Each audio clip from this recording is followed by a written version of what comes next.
Coba jujur, berapa kali selama Ramadan kamu berkata dalam hati, cuma beli dikit kok, lalu pulang dengan kantong plastik penuh dan dompet yang menipis. Bukan karena kamu lapar, bukan karena kamu butuh, tapi karena kamu tidak ingin ketinggalan. Ironisnya, banyak orang yang rela menghabiskan gaji demi takjil sore hari, tapi menunda bayar utang, menunda menabung, dan menunda bertanggung jawab pada masa depan. Puasa yang seharusnya melatih pengendalian diri, justru berubah jadi ajang pembenaran diri massal. Dan hari ini, kita akan bicara jujur.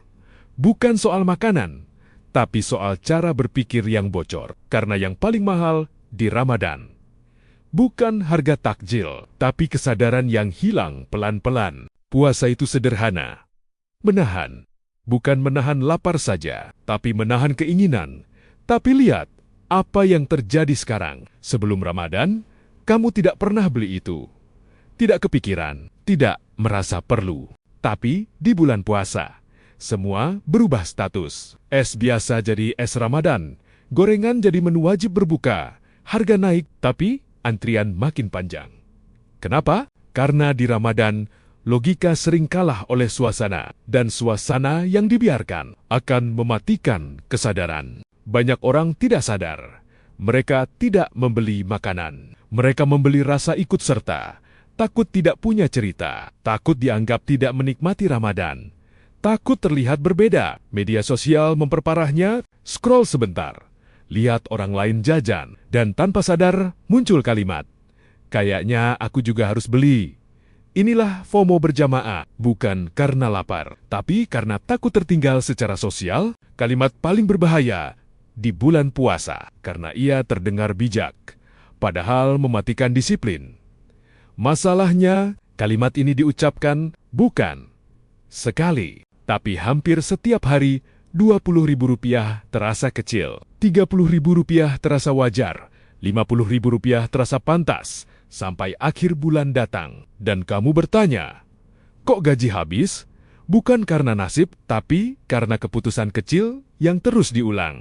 Ketika saldo menipis, apa yang biasanya terjadi? Mengeluh, ekonomi sulit. Harga naik, hidup berat. Padahal, kalau ditarik ke belakang, banyak pengeluaran yang tidak pernah benar-benar perlu.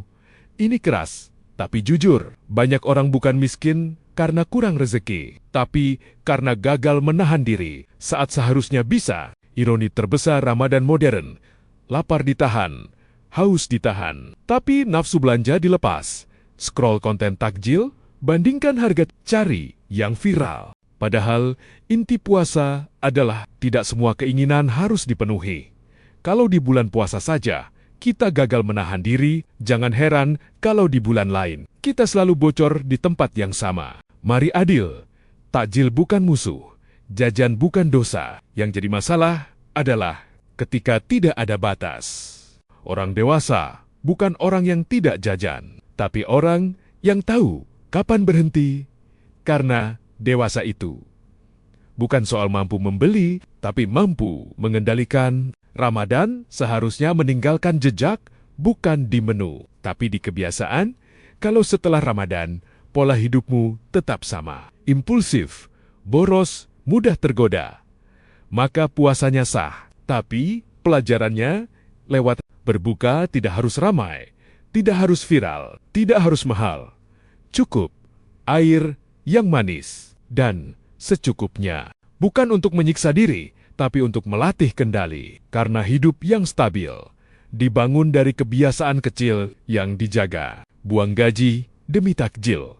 Bukan tentang salah beli makanan, itu tentang kegagalan kita menggunakan Ramadan sebagai latihan kesadaran. Ramadan datang setahun sekali. Kesempatan melatih kendali diri juga setahun sekali. Pertanyaannya sekarang, apakah Ramadan ini akan mengubah caramu hidup? Atau cuma jadi alasan baru untuk menghabiskan uang? Karena puasa yang paling berat bukan menahan lapar, tapi menahan diri dari kebiasaan lama yang terus merugikan.